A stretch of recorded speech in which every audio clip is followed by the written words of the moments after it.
Welcome to our Success Speaks this morning. I have the pleasure of introducing someone that I have known for, I'm telling you, Marlene, it's 25 years now. Marlene was in one of my first classes that I ever taught at Baird & Warner. And it is amazing to me that you are still at Baird & Warner, because so many people have gone places and places and you are still there in one of the first classes I ever taught. So Marlene has been very nice to me this morning and said everything she's ever done she learned from me, which I quite like this morning.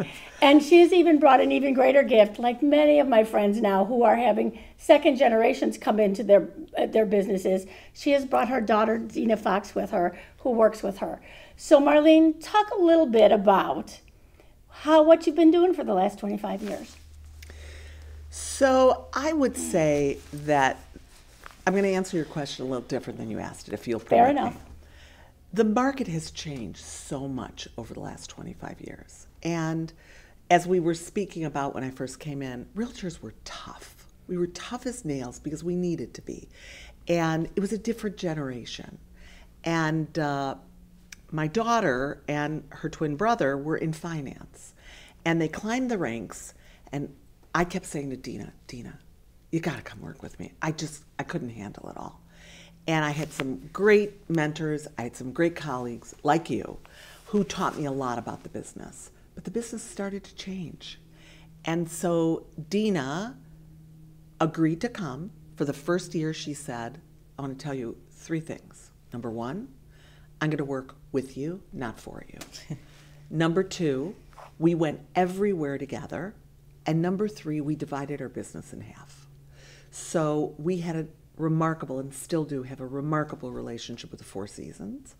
And Dena said, I'm in the city, I'm going to manage the city, you manage the burbs. Perfect. Until we started having a bridge, right? Because what would happen is, when Dena joined the business 10 years ago, 10 plus years ago. Literally just 10 years Yes. ago, Yes, actually. right. Yes. She would say to me, I don't have the experience, you have the expertise. And I said, that's not entirely true. Dena had the financial capability. Dena is very vertical. She came from a finance world, so she would A to B to C. She was very analytical, which is anything but what I am. I would agree with you about yes. that. I'm all over the place. Dena's very focused. So what we learned very quickly was she did have the expertise. She had it in finance. So when we had professional couples, she could speak to them way better than I could because I didn't have the patience for the analytics. She did. But we grew and ebbed and flowed into what I say today is, she is the brains of our business, I'm the heart of our business. So I'll walk in a place and I'll say, here's what I think it should be priced at. I'm usually pretty close. She's going to analyze it. Mm-hmm. So we come to the same place, and we just come about it differently. So the market, the people, the economy, the bank crisis, 9/11, the tragedy in Israel today, this has all changed who we are, COVID, and how we do business. Here's an interesting thing I hear you say, though. As partners, now you've been partners 10 years. Right. Over a 10-year span of time, partners who are as different as you're just describing don't usually last 10 years. So somewhere you figured out how to, whether it's because you're mother and daughter, although I've seen that make it harder as well, you've decided to have a fine appreciation for what the other person brings to the table. Yeah. Now, I don't know if you do that every day. There may be some days that it's not quite as fine. Right. But you've learned to appreciate what the other person does for the team. Yeah. Yeah, I mean, I think we bring different things to the table, and we always have. And I think when we decided to partner together, it was, how can we use our skills to complement each other? And I think that evolved into, the fact that she's more entrepreneurial and I'm more operations financial. And that's sort of how we run our business together, is that I make the financial decisions on behalf of our team.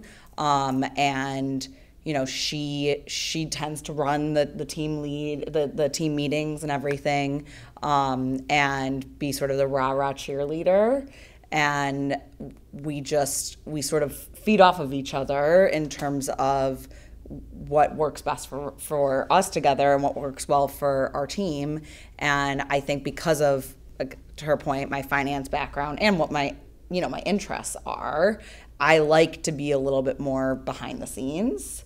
And she's more the ideas person, and sometimes I have to rein her in, and sometimes she has to be like, you got to just trust me that I think this is the right thing to do. So, I think it took us probably not even a year, I think, to get into a groove. I mean, the first 6 months, frankly, a lot of it was that I was very hesitant about even being in the business and staying in the business. What made you decide to do it? So I was in investment banking out of college, and then ended up going into business development, working for Discover, actually right around here, and helped them launch their home equity business. And actually, even backing up a bit, when we were in college, my mom had, I don't want to say required, but pretty much pushed that my brother and I both get a real estate license. She had said, you guys are studying for all these different tests. What's one more test for you to take? And so, we both took our tests and got our license. And coincidentally, both my brother and I we're twins. We went into investment banking at different firms, and never thought that either of us would use it. And I was working in Charlotte at the time, and had a colleague that had moved from Chicago and had a building that they needed to sell. And so I referred it to her, and then I ended up moving back to Chicago and was working with all these, newly college graduates that needed to rent a place. So I just started referring business to her, which was obviously great passive income. And I took some time off in between investment banking and business development, and I ended up helping her a bit with the business when she needed help and when dealing with ailing parents. And so when I went to Discover, I was engaged and was looking for something very different than investment banking and more corporate, 9 to 5, and it just wasn't doing it for me. And I didn't feel like I was being challenged enough, but I also missed the client interaction that I was getting. And so we started to talk about it, and I said, I feel like I had learned from being in investment banking how businesses work. And I said, I felt like in order to be a successful business person, you really should have 2 skill sets. One is the numbers and the data and the finance, and the other is the sales. And I said, I didn't know how to sell, and I didn't, and my mom, my whole life has been in sales.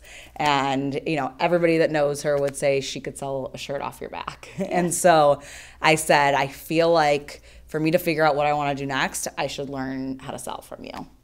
And that's kind of how it ended up happening. I left my job at Discover the week of my wedding, and I came back from my honeymoon and started working together. And I just celebrated my 10-year anniversary last week, so that's how we know it's been 10 years. And so that was sort of how it started. And I was unsure about it. And I talk to people about this all the time, because now being in it for, I guess 10 years, that people are, and it's gotten much younger in the 10 years I've been in the business. I mean, there weren't a lot of, at the time I was 27. There were very few. You were a baby. There were very few 27-year-olds in real estate 10 years ago, and so when I talk to people now about it, I'm very upfront about the fact that a big part of it was a pride thing for me, and I say this from a respectful perspective, that I felt like I had gone to a great college, I had a great job after school, and real estate has a very low barrier to entry in order to get into it. Yes. Not necessarily to stay in it, but to get into it. And so I felt like I was taking a huge step back in my career by going into real estate. And I wasn't sure how I felt about that. And it wasn't until, probably halfway through my first year that I started to think about how I could use my background to distinguish myself. So in general, what she's really saying is there is such a lack of professionalism in real estate compared to the finance world. I knew that would be tricky for her. Yeah, you warned me. Mm-hmm. And then I want to back up a minute because you asked a question that I think is important for your viewers. And that is, how do we work together so well? It's two things. It's really simple. It's trust and it's respect. Mm-hmm. So and honesty. And honesty. Three things. Yeah. Correct. Yep. And Dena and I have always had that kind of relationship. I have the same relationship with her twin brother in terms of say what you mean and mean what you say. Mm-hmm. Do it in your business. Do it with each other. And don't be afraid to say something that's different. Yeah. And I mean, we don't always agree. Mm-hmm. And these days we don't often work together with the same clients.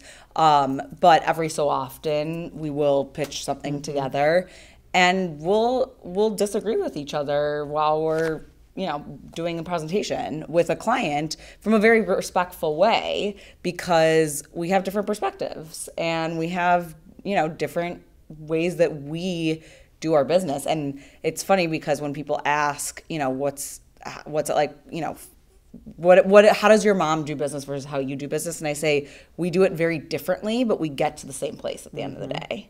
And so, I think people like having that perspective. And what we learned early on of us working together, at least in the beginning, was that everybody wanted her experience, but in 2013, millennials were on the rise of becoming home buyers, and so I was representing the audience of buyers. Mm-hmm. She was the generation. Yeah, I kept saying I'm your buyer. So I remember we worked with this couple in Highland Park that we went in to get together to do the pitch, and we said your house, and I still have this conversation with my clients all the time mm-hmm. because now I work with a lot of people that are mm-hmm. my mom's age, where I will say, you're not the buyer of your home anymore. Mm-hmm. And you have to appeal to the buyer, and you have to be willing to let go of this feeling, and looking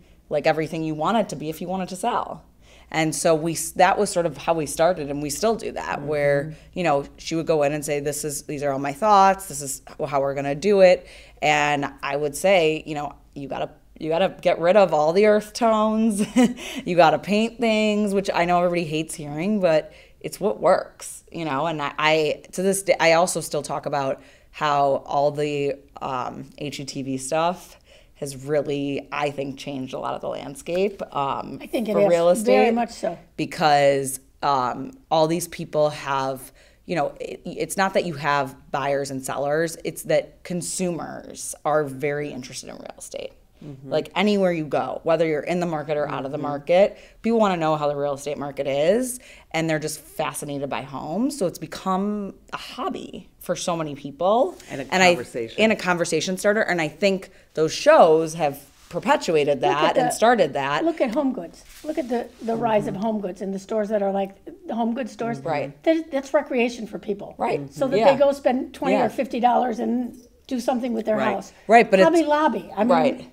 But it's also, it's created, it's created a lot of challenges for us because it has set a certain level of expectations for buyers when they look at houses. Yes. But I think when I first started, people were open to projects. They were open to, painting and doing this stuff. Now everybody wants to walk in and have it just look beautiful. Done. Right. Done. But it's a little similar to when we, when the rise of real estate, and obviously I was here for 2007 and 8, when Zillow came in the marketplace, and somebody would say, well, Zillow says, right. The hairs on the back of your head would stand up. Today, it's two things. It's that people aren't willing to let go of their environment for someone else. Mm-hmm. And we have to have tough conversations every day. And 9 times out of 10, they're relationships. So you have to say, look, we need to have a tough conversation here. You're not buying the house, you're selling the house. Right. And I had one of these last night, and it's, somebody really close. And sometimes when it's someone really close, we'll bring the other one in for the bad guy, because sometimes we're good cop, bad cop, because you have to be, because we're in this every day. We brush our teeth with it in the morning, and we go to bed with it at night. That's another question that I wanted to ask you. Because you're so close, how do you divide holidays and real estate? The rest of your life. It's a great question. How do you turn work off and have the rest of your life? It's a great question. So she's a little better at it than I am, but there's the most important thing in our business is relationships, and the most important thing in our lives is our family. And we love to travel, and it has helped us enormously because we've traveled the globe. Something we did as a family, something we do individually and collectively. And when I'm with her kids, it's about being with the kids. When I'm with my, her nieces and nephews and my other grandchildren, we're with the family, and that matters to us. Inevitably, something comes up and there are interruptions because life happens. Yes. But when you're with family, you got to be family. And there are times where I'm worse than she is, and I'll say, because I always was a workaholic. So to me, this was the greatest gift in the world, to be able to work with my daughter, teach her what I know, because I only know how to sell, right? And she's way smarter than me, and I'm totally okay with that. But there are times, to answer your question, when we're together as a family, because holidays mean everything to me, where she'll say, let's do this later. Yeah, and I think part of it is you have to remember, like, I came into this business as a newlywed, right? And I wanted to, my husband he and I have known each other for a long time, and he's obviously, my mom as being in real estate, and I wanted to make sure that I established boundaries so that I could be with him and, start a family together. And I think that kind of segues into one of the things that, we are going to talk about, which is that, we're very close and we like to travel together. And it was, part of us starting a team was so that we would have coverage and so that we could also be in multiple places at once. Because, when we talked about how I took over the city business and she took over the suburban business, when I partnered with her, we're very fortunate that our business has grown immensely, and we don't want to have to say no to our clients when they want to see a place. We don't want our schedule to be the reason that they don't get into a place. And so our team is really a big part of it. And I think, there's certain times where we will say, we're not available. And other times when we will make ourselves available when we need to be. And I think that also comes with time of being in the business. So let me say something. Millennials have boundaries. We have no boundaries, right? I really struggle with that. We have no boundaries. Yes. And she has taught me boundaries. But I want to go back to something that I think is important. It always amazes me that the one mistake, there are several, but one mistake people make in this business, realtors, is they don't understand this is a long game. And so I hear people say way too much, I don't do rentals. Really? When she started in the business, to her point, all of her friends and her brother's friends were renting their first apartment, the Four Seasons. They're all renting an apartment. And you start with them renting, and then they trade up. They go from a 2-bedroom with a roommate to a 1-bedroom or a 2-bedroom with a partner, to then they get married and have a child, to then the parents come to the city, and then, oh my, they're pregnant with their second child, they come to the suburbs. Right. And now, we call it the bridge. So while she was the city and I was the suburbs, her clients came north and my clients came south. And so then we started integrating together. So the purpose of that comment is, this is a generational buying business, and you can't be short-sighted, whether it's relocation, whether it's rentals, no matter what it is. And you asked a question early on about Baird and Warner. We love that we can pick up the phone and call, whether it's Steve Baird, Laura Ellis, Dean Russo, Tripty Castle, Dena Listener. These are people that we respect and trust and who respect and trust us. And when we decided during COVID to go into Florida for a second market, we would have breakfast and lunch with Steve, and we'd say, Steve, come on, come with us, right? And it took him a while. It did. But the leadership was Right. so behind us because we're just two people. But there were, 50 plus agents that were licensed in both states. And Steve took a leap of faith because of all of us. Right. And we've been approached by every real estate company around. And the one thing that we always committed to each other was we will never be bought and we will never buy a listing. So for us, when we interviewed, while appealing and interesting, if somebody pays you money, there's always a price to pay. There's always a price to pay. And the same is true in real estate, right? In real estate, give me one sec, honey. In real estate, there are those agents that will buy a listing to tell them whatever they want to hear. And then there are those agents that will speak honestly. And our position is, we're going to tell you not what you want to hear, but what we really believe. Because at the end of the day, we have to manage the transaction because we only care about one thing, and that's the relationship. Because 60, probably more, 70% of our business is referrals. And it's that generational buyer, right? Your buyer today is your buyer tomorrow. We had another family. Hold on, there's one thing I want to say. Okay. Going back to what she was saying about, being at Baird & Warner for her entire career, and obviously mine as well, is that I think the biggest thing with Baird & Warner, what got us there and what keeps us there, is that our values are very aligned. And, Great point. they're obviously a family-run business, which we are, and they're very philanthropic, which we are as well. Yeah, that means a lot to us. Yes. And so I think that has been at the core of it. Right. Two big things that Great really, point. besides the accessibility and just, they're really wonderful, good people. Like, we're very aligned on what we value and what we prioritize. And the same thing for our team. Right. Like we have one rule of thumb. We had someone one time that was a little backstabbing, and we said, done. Our team members mean as much to us as our family, and they are our family. Yeah. And they work hard. Yeah. And so, there are times when we won't agree, but boy, they mean everything to us. And if they want to be a part of a family, we're growing our business, but we don't accept dissension, and neither does Baird & Warner. If you don't want to be there, there's the door. But, the dialogue is there. The relationship is there. And at the end of the day, those two things together bring about the experience. And that's what it's about. We had two young men who are part of a family business. And one of the interesting things that they said, and one of them was a little quieter and one of them was very talky.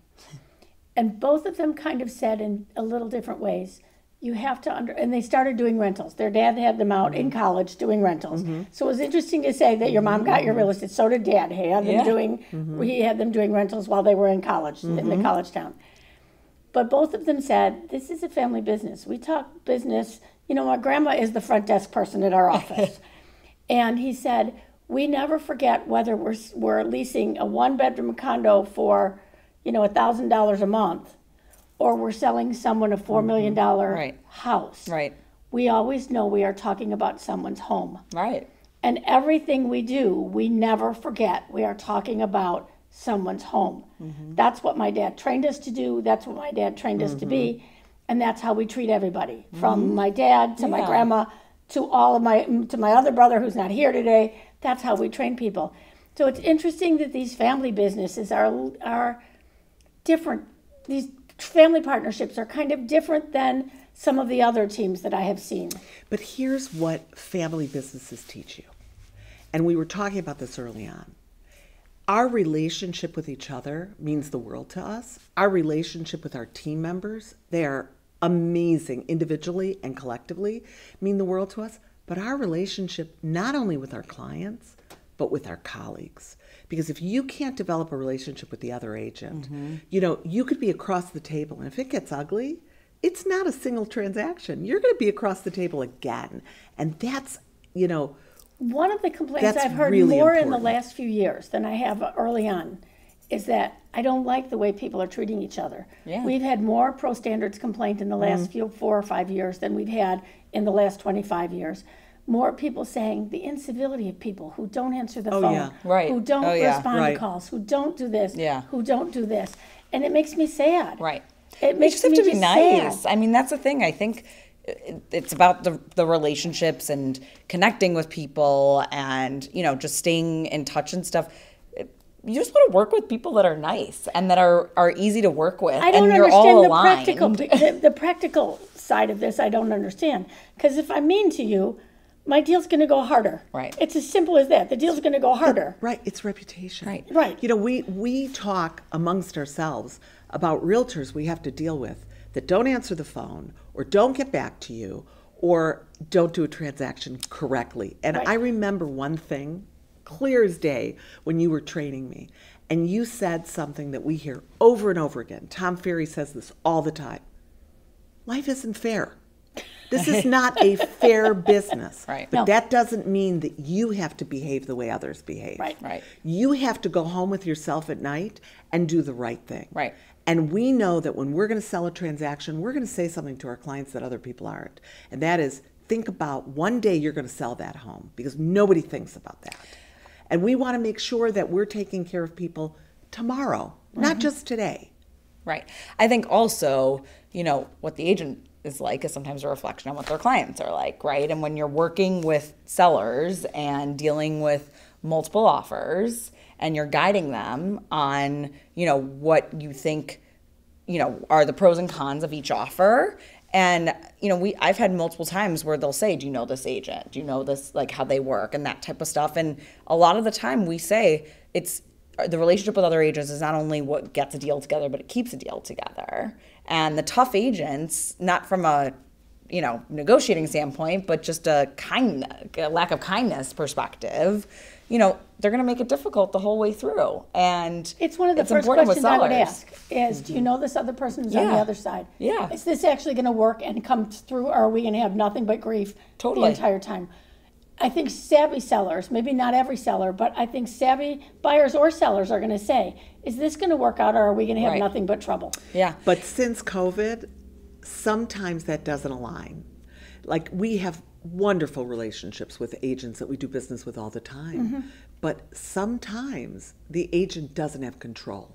Right. And so we have to be very careful, because with multiple offers, you can't promise a rose garden. We can anticipate, we can discuss, we might have more conversations, but there's an ethic platform, right? Of course. And so I have to represent my client. 100%. No question and about they have it. to represent theirs. Right. And that's tricky sometimes. And that's tricky because you my trust client is someone. telling me, my client may be screaming and yelling. I don't have to repeat the screaming and yelling, but I do have to tell you the Right. message they want delivered. Right. And Right. you know what? We're in a people's business. Yes. We make mistakes.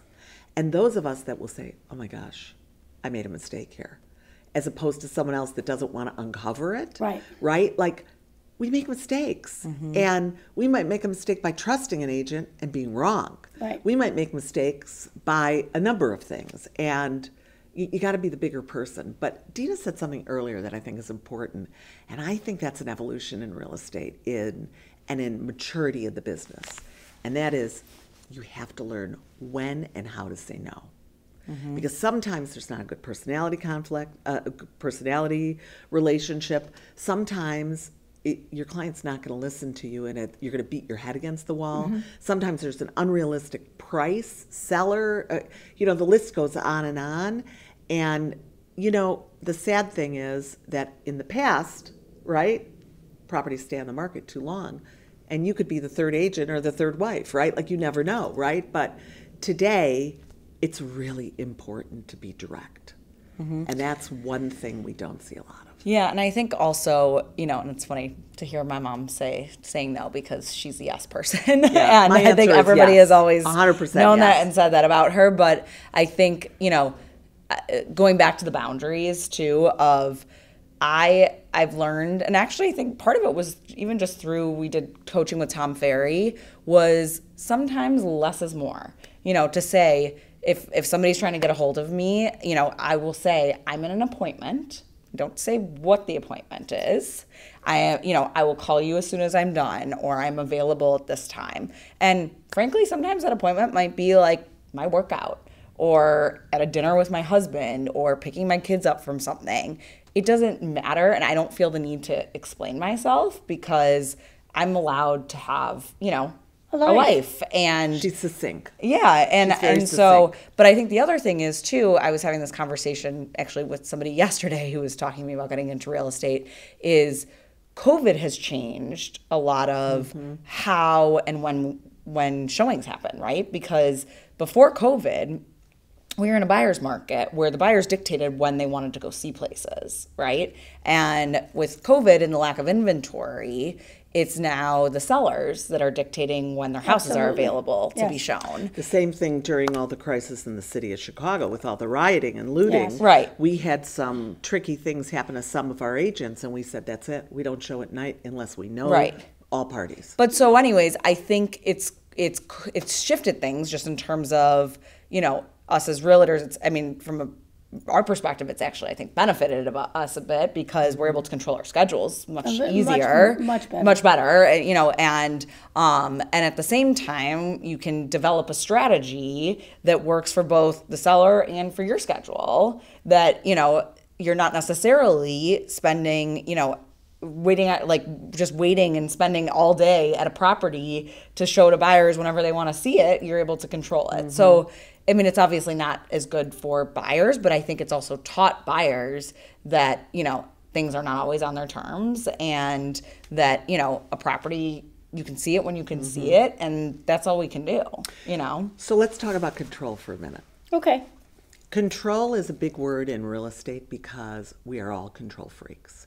And our mentor in this business is a gentleman at Baird & Warner. He owned his own real estate company. It was called Russo Realty. Steve Baird was smart enough to buy it. And Dean Russo is probably, I would say unquestionably, the mentor in our business, personally and professionally. And he taught us a very valuable lesson. He said, you have two choices. You want to control or you want to grow. Because if you're going to control, you can't grow. They don't work in harmony. And he has established the most incredible balance programs in our company so that we have peripheral assistance. Well, we have somebody that helps us to launch our listings. We have somebody help us to contract to close our listings. We have somebody to help us. I see what you mean about control. And it was such a aha moment, right? And I think that's the thing I love about taking your classes and the education. Everybody complains about CE, or they say, oh, once you get your license, you'll never use it again. Really? Shame on you if you don't remember that the business is going to change, and there are mortgages that can be assumed. There are, rent to own.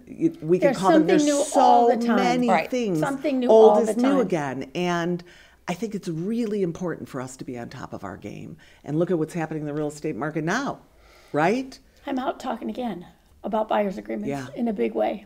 Holy moly, in a big way. Yes. Yeah, we always worked on a foundation of trust, and we still do. But I will say one thing. But let me back you up here a minute. Okay. Just back up 1 minute. Did you all work on a foundation of trust when you listed houses? No, that's true. Or did you get listing agreements signed? Although I do still think we work on some foundation of trust, because we will sometimes give our vendors out before we have stuff signed, which is probably not for the best. But you got listing agreements signed. It's an excellent point. Yes. It's an excellent point. Yeah. A buyer's agreement is simply the sister agreement to a listing agreement. Right. Simple as that. So people are just going to have to get over the idea that this is some scary, horrible thing, and people are going to say, I'll never sign that, blah, blah, blah, and get crazy about this, and you're just going to have to make it. Just like we've all had to put things in business that we didn't do. Marlene, when we started in business, we had a one-page, well, maybe I'm a little bit ahead of you, little bit longer. Four-page contract. I had a one-page contract with carbon paper in it. Yeah. We have 14. And DOS. And DOS. God, I forgot all about that. And DOS. DOS was a dot. We have the books over there. The books over there that probably predate. That was my first job. I worked take out the pages and put the new pages in. I worked at J.H. Con Realty, and I filed those right when I was 14. They came once a week from the associations, a half page with a black and white photo. So we've adapted over time. This is just another thing we're going to all have to adapt to and get used to. And if people don't like it, well, then they'll leave the industry, just like people who didn't like having to use DOS, use computers. They didn't like it, so they left. And other people come in who get used to that. This is just a change we're going to have to adapt to. So it's interesting you say that, because the one thing that is stable in real estate is change. It's change. Yeah. And the one thing that's changing in real estate, which I find enlightening, is intuition, right? Like, I love the power of spirituality. I like to smudge homes. I don't know if you're familiar with that. I know what that is. For your audience, it's a Native American custom. They believe that if you burn white sage, you can manifest your dreams. And it used to be I would smudge my office, and our manager would come back and say, people are complaining. All right. And then I would smudge houses. I've had people come in and do ceremonies in homes. It depends on how bad the home is. I had an agent who I love dearly from another company one time call me up and say, I cannot sell this house. Will you pay me a referral fee and take it over? She said, yes. And I said, just very short story. She said, let me tell you everything. I go, please don't tell me anything. Like, I want to keep, I'm very positive, and good karma matters to me. And any realtor can say, you walk in a house and the air is so thick you could cut it with a knife. That's a house that needs to be smudged, or something happened in there.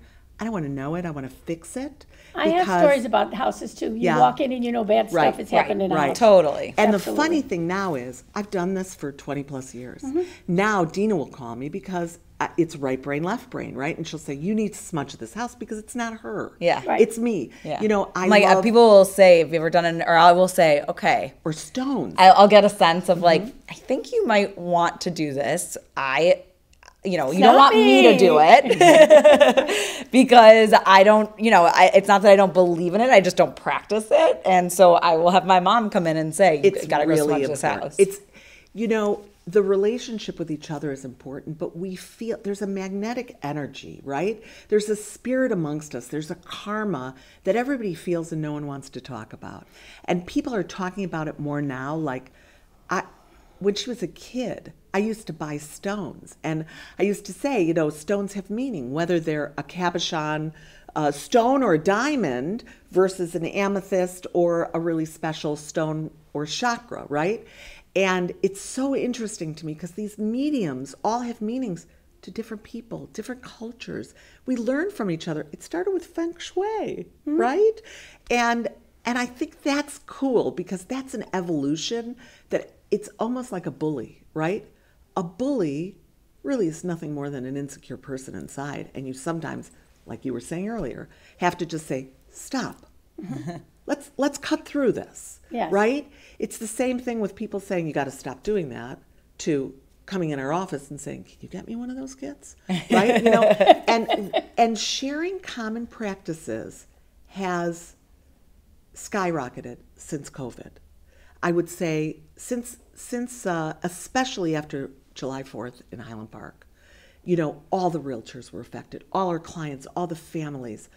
We work together and have a respect for each other now. It's true. That I don't think existed before. I would believe that. Yeah, it's become much more collaborative. I would believe that. That's very true. Yeah, I mean, even a realtor that lives in Wilmette, that does a lot out of Wilmette, started this chain of emails of coming soon listings with 100 agents on it, just so we could all talk to each other. It doesn't seem like so important to be mean anymore. Yeah. At a certain point. Or cutthroat, It's sort of, and one of the questions I've been asking people is the defining moment.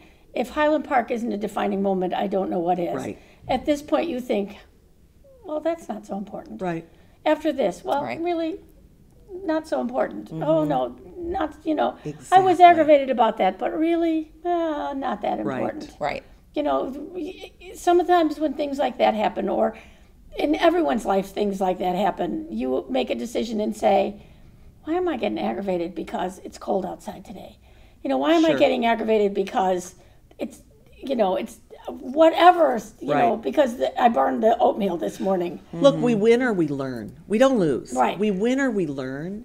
And you can't stake claim to a client. If you don't service that client, they're going to choose someone else. Go somewhere else. Right. You know, so today it's, you really, you have to work with intention.